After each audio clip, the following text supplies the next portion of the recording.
Aujourd'hui, on va parler du SD Switch Fast Copy de Hotens.fr.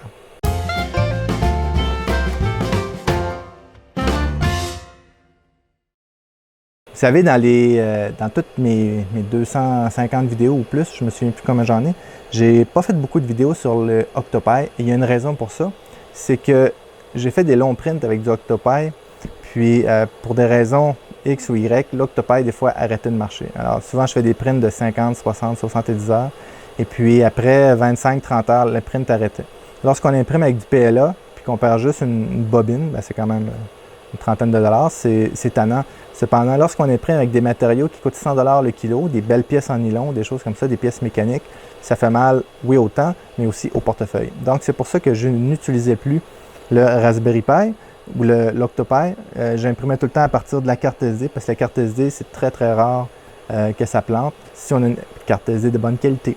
Alors ici, j'ai une SD Evo de Samsung que j'utilise avec ma Tevo Flash. Pourquoi j'ai pris la Flash? Parce qu'elle est petite, parce qu'elle va bien, puis tout simplement. Puis je vais faire du test avec du PLA standard noir. Donc, et un Memory Bot dessus. Donc ici, j'ai réinstallé un Raspberry Pi, nouvelle installation. Et puis on le voit ici, mon Raspberry Pi, j'ai fait chauffer ma tête tout à l'heure. Le Raspberry Pi, je peux uploader un fichier sur mon Raspberry Pi, par exemple le cube XYZ, très rapide. Et puis présentement, le cube se trouve sur la carte SD du Raspberry Pi. C'est-à-dire, si je ferme mon Raspberry Pi, ben, l'imprimante ne peut plus imprimer. D'ailleurs, on va le faire. Je vais partir l'impression immédiatement. On va faire chauffer la tête. En passant, c'est un print que j'ai mis le bed à froid parce que c'est un print que je ne laisse pas aller de toute façon. C'est juste pour voir si le print décolle. Donc, c'est pour ça que le bed ne chauffe pas dans ce cas-ci.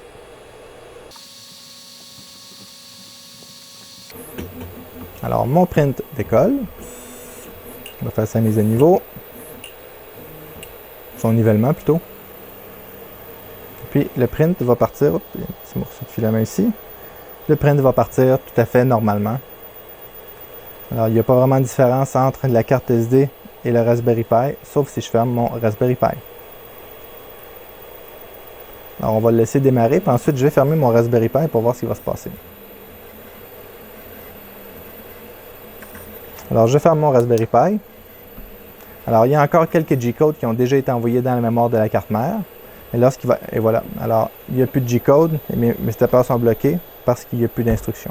Donc, je vais redémarrer mon imprimante. Et je vais enlever le print ici. Parfait. Alors, puis, je vais réallumer mon Raspberry Pi. Donc, c'est le problème que j'ai. Si j'ai un problème avec mon Raspberry Pi, mon impression arrête. Là, vous allez me dire, oui, mais Dominique, à partir du Raspberry Pi, tu peux envoyer sur la carte SD de l'imprimante. Fantastique. Alors, on va regarder pourquoi je ne le fais pas. D'accord? Le cube, je vais laisser ça avant de l'oublier. Le cube de test que je fais, c'est un G-code de 394K. C'est très petit. Alors, des fois, j'ai des G-codes de 60 MB. OK? Alors, puis là, on parle de 394K. Alors, je me reconnecte à mon Raspberry Pi lorsqu'il va avoir fini de redémarrer. Et voilà. Maintenant, on a un bouton ici qui s'appelle Upload to SD. Ça l'envoie à la carte SD. Attention, si ce bouton-là est inaccessible, autrement dit, il est grisé, ou c'est peut-être parce que votre carte SD n'est pas supportée. Vous devez faire ici un bouton Initialiser carte SD. Essayez ça. Si ça ne fonctionne pas, essayez une carte SD de bonne qualité. S'il vous plaît, n'utilisez pas des cartes SD de mauvaise qualité. Ça m'est arrivé l'autre fois, j'ai pris une carte SD qui venait avec l'imprimante. Et puis après 7-8 heures d'impression, l'impression a arrêté à cause de la carte SD. Prenez des cartes SD, prenez des Samsung, prenez des SanDisk, prenez des bonnes Kingston. Mais si vous trouvez une carte de 128 GB à 4 $ sur eBay, c'est peut-être une copie. D'accord? C'est peut-être pas l'original. Donc, alors je vais faire Upload to SD de mon fichier. Puis vous allez voir, en passant, c'est normal, il va renommer le fichier en mode 8.3. C'est quoi en mode 8.3? Pour les anciens qui connaissent DOS, vous allez savoir de quoi je parle. 8 caractères, point 3 caractères. C'est-à-dire, il va le renommer en XYZ-CAL-1.GCO. Donc, je sélectionne mon fichier et il le met dans la mémoire du Raspberry Pi et ensuite, il va l'envoyer sur ma carte SD. Mais regardez à la vitesse que ça va. On parle juste de 394K. C'est long, comme ça n'a pas de bon sens. Lorsque j'ai un print de 10 MB, c'est fréquent. En passant un G-code de 10 MB, ça prend une éternité, c'est pas du tout utilisable. Ce que je pourrais faire, je pourrais prendre ma carte SD, mettre mon fichier dessus, le mettre dans l'imprimante, le lire à partir du Raspberry Pi. Mais là, je perds tout l'avantage de l'impression à distance, non? Donc, je suis aussi bien d'imprimer directement à partir de ma carte SD, puis ça va faire le même travail. C'est sûr qu'avec le Raspberry Pi ou l'Octopi, je peux prendre des timelapses, des choses comme ça, mais je ne pourrais pas le contrôler si je le pars à partir de l'imprimante. Il faut que je le parte à partir d'ici. Mais bref, vous comprenez, l'idée de travailler sans fil, c'est de faire tout à partir de son poste sans avoir à se déplacer physiquement à l'imprimante. Donc, il n'est toujours pas fini. Alors, ça fait 57 secondes, puis il est rendu à 53, 58%, 54%. Bon, on commence à voir la fin. Après 1 minute 43, 95%, 1 minute 46, ça va prendre quasiment 2 minutes. Alors, 1 minute 51 pour 394K, c'est extrêmement long. Puis là, je pourrais partir mon impression. Alors, ma buse va chauffer. Là, vous comprenez pourquoi je n'ai pas fait chauffer le bed, parce qu'à chaque fois, ce serait très long. Alors, ma buse est en train de chauffer. Et puis là, je pourrais fermer mon Octopi. Puis, l'impression va continuer. Je pourrais même débrancher le port USB. Alors, on va laisser partir l'impression et je vais vous montrer d'autres choses aussi. Peut-être que vous saviez déjà, mais ceux qui ne le savaient pas, ben, vous allez apprendre de quoi. Donc, on va laisser la buse chauffer, partir l'impression, puis je vais vous montrer quelque chose. Donc, mon impression part. Et là, présentement, lors de ma première impression, il lisait la carte SD interne, il envoyait ça par le port USB à l'imprimante, et c'est par là qu'il imprimait. Là, maintenant, ce qu'il fait, il a envoyé l'instruction pour dire « Va lire la carte SD et imprime tel fichier ». Alors, c'est la différence. Donc, présentement, l'imprimante est autonome avec sa carte SD, mais je peux la contrôler quand même à partir du Octopi. Donc, l'impression est partie. Puis là, je peux fermer mon Raspberry Pi, puis l'impression va continuer sans problème. Alors, je peux le fermer sans problème, mais je ne peux pas le rallumer sans problème. Je vous explique pourquoi. Lorsque j'active mon Raspberry Pi, il va se connecter à l'imprimante. Lorsque je me connecte par le port USB, ça réinitialise l'imprimante. Donc, si je le retourne à on, ça va simplement réinitialiser mon imprimante et mon impression va arrêter. Alors, je redémarre mon Raspberry Pi et on va voir lorsque le système d'exploitation va être chargé puis qu'il va se connecter à l'imprimante, l'impression va simplement arrêter. Ça ne devrait plus être très long maintenant, ça prend quelques secondes. Puis c'est pour ça que je peux perdre mon Raspberry Pi, dans le sens que je peux perdre l'alimentation dessus, mais lorsque je vais le retourner en fonction, il va réinitialiser mon imprimante. Donc, ce n'est pas un bug d'Octopi, ce n'est pas un bug d'imprimante, c'est comme ça que ça fonctionne. Lorsque je me connecte via le port USB, ça réinitialise l'imprimante. Ceci étant dit, cette solution-là d'envoyer sur la carte SD par Raspberry Pi n'est pas viable. C'est là que Bruce et Frédéric ont développé quelque chose. C'est Frédéric de Hotens.fr. Donc, je ferme mon Raspberry Pi, je le débranche. Et pour le bien de la cause, je ferme mon imprimante. Et pour le bien des oreilles aussi. Hotens.fr et Bruce ont développé un module. Ça, c'est un autre, en passant, c'est un autre Raspberry Pi que j'ai exactement le même modèle. C'est un Raspberry Pi 3. Dans le fond, ça donne accès à un port SD supplémentaire. Donc, je prends ma carte SD. Je mets ma carte SD dans le module, ici. Et je branche ça dans l'imprimante. Comme c'est ici. Alors, si je mets mon imprimante à on, je peux aller consulter les fichiers qui sont ici, comme si elle serait dans mon imprimante. Bon, ça ressemble un petit peu à une extension de carte SD, mais donc je pourrais, je vais enlever ça avant de l'oublier. Si je viens ici, je fais carte SD et je vois mon fichier que j'ai imprimé tout à l'heure, que j'avais envoyé sur la carte SD de l'imprimante. Puis là, l'imprimante est en train de chauffer. Là, vous voyez que mon Raspberry n'est pas branché, rien, OK? Puis l'impression va partir. Je vais la laisser partir juste pour vous montrer, pour vous prouver que je ne vous compte pas de menterie. Alors, mon impression démarre. Alors, je répète, l'imprimante va lire à travers le circuit qui est ici, le bord de l'extension pour la Raspberry Pi, et vient lire sur la carte SD comme si elle était locale. Parfait. Alors, on sait que ça fonctionne. Maintenant, je vais simplement resetter mon imprimante parce que je ne veux pas que ça imprime plus loin. C'était juste pour faire le test. Et puis là, mon BL-Touch, j'aime pas ça parce qu'il est trop près du bed. Maintenant, ce que je vais faire, je vais brancher mon imprimante à mon Raspberry Pi et je vais mettre l'alimentation. En passant, en parlant de l'alimentation du Raspberry Pi, je vais l'allumer. Prenez pas n'importe quelle alimentation. Prenez pas un chargeur de téléphone cellulaire ou un autre périphérique de la sorte pour alimenter votre Raspberry Pi. Prenez l'alimentation officielle du Raspberry Pi parce que si vous n'avez pas suffisamment d'ampérage ou de voltage, vous allez avoir toutes sortes de problèmes étranges comme des lenteurs, le Raspberry Pi va geler, etc., etc. Toujours utiliser les alimentations certifiées par Raspberry, sinon, par expérience, vous allez avoir toutes sortes de problèmes. Donc, il est en train de charger. Je vais regarder ici si il est démarré. Il est en train de démarrer, ça ne sera pas tellement long. Dans le fond, j'ai installé Octopi sur mon Raspberry Pi et j'ai installé le petit plugin qui est fourni dans la documentation du SD Switch Fast Copy. On va l'appeler le SDFC. Non, c'est même compliqué, même l'acronyme est compliqué. On va l'appeler le module pour la carte SD. Même si ce n'est pas très révélateur. SDSFC. SDSFC. C'est dur à dire. Alors, Frédéric et Bruce, peut-être trouver un acronyme plus efficace à dire que SDSFC. Ça se dit bien, mais quand même. Alors, il est démarré. Vous voyez ici, les boutons sont accessibles. Ça veut dire que ma carte SD est reconnue. Je peux faire un test. Alors, il va faire un petit test d'écriture dessus. Et en passant, c'est intéressant parce qu'on entend des relais embarqués dedans. Clic, clic. Alors, on le sait quand il est en train d'écrire. Alors, il écrit un fichier de test sur la carte SD. Ensuite, il retourne au mode normal. Alors, si je viens ici sur ma carte SD, je vois mon XYCAL -1.gco. Je vais le supprimer. OK? On se rappelle que l'autre transfert avait pris 1 minute 51. Maintenant, je vais faire la même chose. D'accord?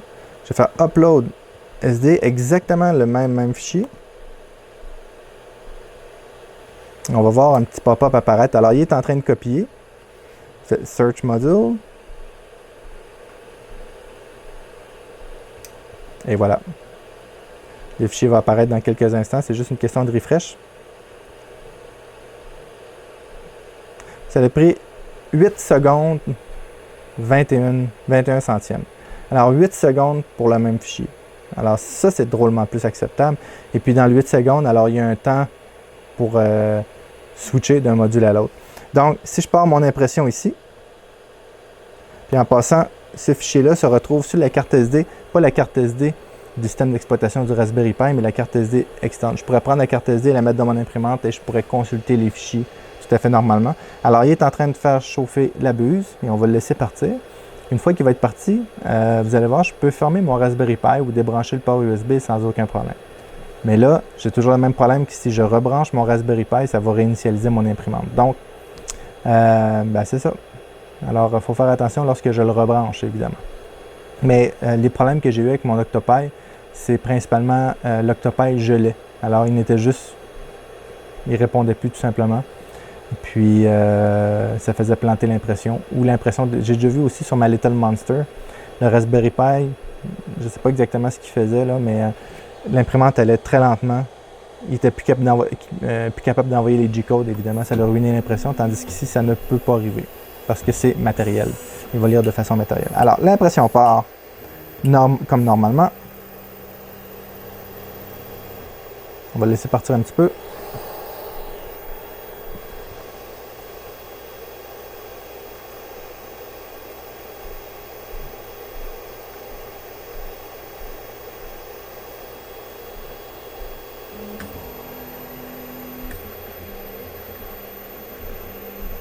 Alors, l'impression fonctionne comme d'habitude. Je vais fermer mon Raspberry Pi, débrancher l'alimentation, débrancher l'USB et ça va continuer de fonctionner comme normalement. Donc, c'est à ça que ça sert ce module-là. C'est pour pouvoir copier à distance des fichiers sur la carte SD interne. Dans le fond, dans ce cas-ci, ça va être ici et non interne sur l'OS du Raspberry Pi. Et même si le Raspberry Pi est en trouble, mon impression va continuer. Alors, comment ça fonctionne si je veux en acheter un? Alors, premièrement, je vais sur le site de Hotens.fr. Présentement, il est en spécial à 59,42 € le module.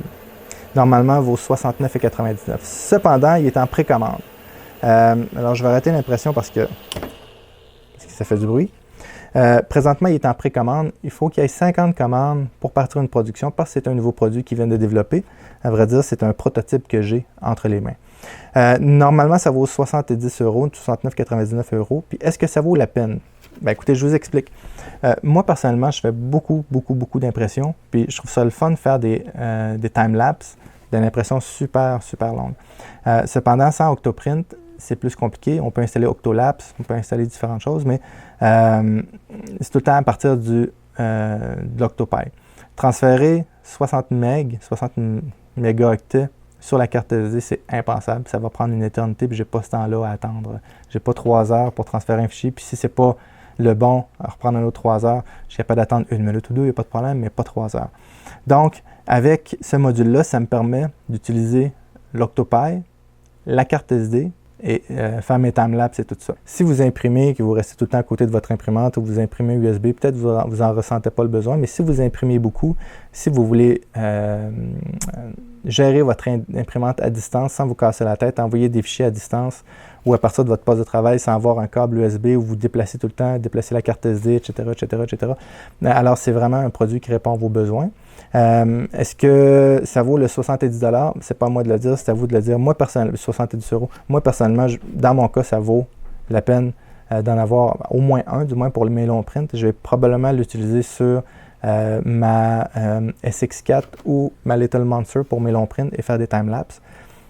Mais c'est à vous de le dire, hein, c'est pas à moi de le dire. Je sais que les produits de Hotens.fr, c'est des bons produits.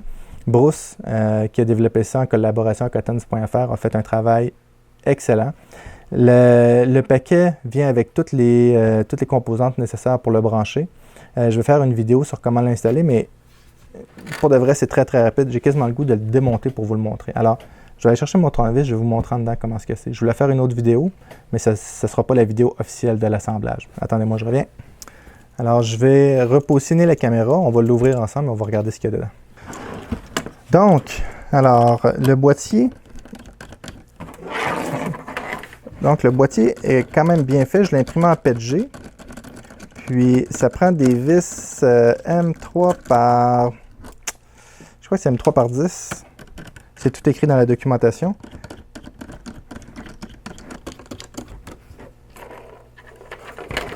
Maintenant, on le vire de côté. Puis, normalement, il y a des vis qui viennent ici, mais j'en ai mis juste en arrière pour que ce soit un petit peu plus rapide. Excusez-moi, tantôt, j'ai dit M3, c'est M2. C'est pas du M3, du M2. Et lorsque vous downloadez la documentation, c'est tout écrit dedans. La quantité de vis, tout ça. Donc, on ouvre ça ici. Normalement, à l'intérieur, alors je vais juste déconnecter ça ici. Puis enlever la carte SD qui est au bout. Alors, on enlève les câbles du boîtier. Normalement, ici, il y a une petite plaque qui tient les câbles en place, comme c'est ici. Mais je ne l'ai pas mis parce que j'étais encore en mode test. Qu'est-ce qu'on a à l'intérieur? On a le module avec le Raspberry Pi. Alors, je vais enlever l'adaptateur. Je vais enlever ça ici. Le module lui-même. Alors, je vais y aller doucement ici pour le déconnecter. Et voilà. Et mon Raspberry Pi. Donc, j'ai mon Raspberry Pi, mon 3. Raspberry Pi 3. Alors, je viens mettre ce module-là. Ben, le module, c'est le petit protecteur dessus. Maintenant, voici le module en question. Alors, le module en question, il y a des relais dessus. Si je ne me trompe pas, c'est ici, c'est un optocoupleur. Ici, j'ai aucune idée c'est quoi. Il y a des LED et puis les connecteurs pour le Raspberry Pi et pour les lecteurs SD. Puis ça, ici, c'est ma carte SD, celle qui va être reconnue par l'imprimante. Donc, de façon que ça s'installe, c'est très simple. Je viens connecter ça après mon Raspberry Pi, comme ça ici. Puis j'ai encore accès à mes pins parce qu'il y a des pins sur le dessus. Ensuite de ça, je viens connecter, je prends ma partie supérieure ici, j'ai des places pour faire sortir les câbles de caméra et tout ça. Alors, j'essaie de me rappeler, ici c'est marqué Raspberry Pi USB. Je viens mettre mes connecteurs de carte SD, alors dans le bon sens, comme ceci. Et de 1. Oh, attendez, excusez-moi, je me suis trompé. Alors, le court, il y en a un plus court que l'autre. Le court va côté Raspberry Pi USB, ici. Dans ce sens-là, ici, comme ça. Alors, assurez-vous de ne pas les rentrer à l'envers. Et le long, printer card. Comme ça, ici. Maintenant, je prends mon boîtier et je passe mes câbles dedans. Alors, passez le long câble en premier, hein, ça va aller mieux. Le câble qui va à l'imprimante, passez-le en premier. Ensuite, en dessous, le câble qui va au Raspberry USB. Et puis là, par la suite, vous pouvez joindre les deux câbles comme ça ici. Attendez, je vais vous le montrer. Comme ça ici. Et mettre la petite plaque pour le tenir. Je n'ai pas les vis avec moi présentement, mais je vais le faire un petit peu plus tard. On vire ça à l'envers comme ça ici. Alors ça vient avec un adapteur micro SD USB que je viens brancher comme ça ici. Et après un des ports USB. Oups, je vais l'installer plutôt dans lui ici. Tout simplement. Et l'autre, je prends mon petit adapteur micro SD. Mais si, mettons, j'ai une Ender, je peux le brancher directement dedans. C'est un micro SD. Ou si c'est un port SD comme la flash, alors je mets le petit adapteur comme ça ici. Et voilà. Je peux le brancher à mon imprimante. Il me reste juste à visser le tout, évidemment. Je n'ai pas vissé pour vous montrer. Alors ici, j'ai la carte SD de mon Raspberry Pi. Et puis ici, sur le côté, la carte SD. Dans quel sens? Comme ça ici. La carte SD pour l'imprimante. Et puis j'ai accès à tous mes ports ici. Puis ici, j'ai une caméra. Alors ici, il y a des places, des caméras ou des écrans. Là. Ici, j'ai de la place pour faire sortir mes rubans sans aucun problème. Donc, bravo à Hotens.fr et à Bruce pour ce que vous avez fait. Je trouve ça vraiment génial. Je trouve que c'est une belle innovation pour l'impression 3D aussi, surtout pour les longs prints. Hotens.fr ont besoin de 50 commandes pour commencer une batch complète. Donc, si vous allez-y en précommande, je vous le recommande. Ceux qui ont les moyens, évidemment, et ceux qui voient l'utilité de ça, je vous recommande d'en avoir un. En plus, ça supporte Hotens.fr, ça va supporter Bruce. Puis, personnellement, ça va bien supporter mes prints, même si j'ai une défaillance de mon Raspberry Pi. J'espère que vous avez aimé la vidéo. Si vous avez aimé ça, s'il vous plaît, mettez un like. Abonnez-vous à la chaîne. Je vais mettre tous les liens aussi dans la note de la vidéo. Cliquez sur la petite cloche pour être au courant des nouveautés. Merci beaucoup et à bientôt.